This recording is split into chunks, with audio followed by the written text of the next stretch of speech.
Today at work was a perfect example of how our healthcare system fails people, specifically hospice palliative care realm. So it was an elderly man in his 90s with end-stage Parkinson's and dementia. He has an amazing family who can afford to have paid caregivers, and they have the time to care for him very, very well. Because of this, he's lived a very long time with these diseases. Now, if you followed me for a while, you know that I explain about how Parkinson's and dementia, you can kind of come into hospice and then come off of hospice because you don't die and you don't show significant decline month by month. So eventually the hospice company has to take you off service because Medicare is going to say, hey, this person's not showing signs of decline. You can't legally keep them on service. That's Medicare fraud. So we have to take them off service. So I went to go do an admission today on this man who has been on and off hospice care and on and off palliative care.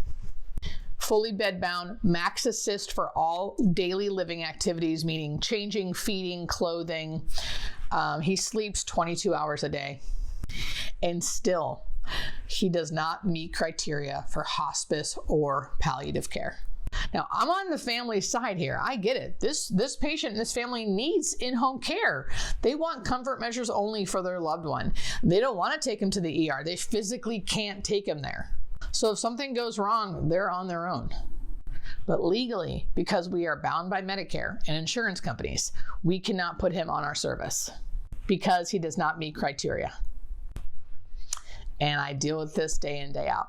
There is elderly people with advanced diseases, if they're things like chronic advanced diseases like dementia, Alzheimer's, Parkinson's disease, end-stage heart disease, end-stage lung disease, if their symptoms are managed and there's not much going on except for debility, meaning they can't do much for themselves and the loved ones just need help, there's not something for them. There's not a program in our healthcare system for them. Unless you have money to pay for things out of pocket, you don't have anything. I know there are people watching this video and listening to this video who have experienced this with themselves or their loved one.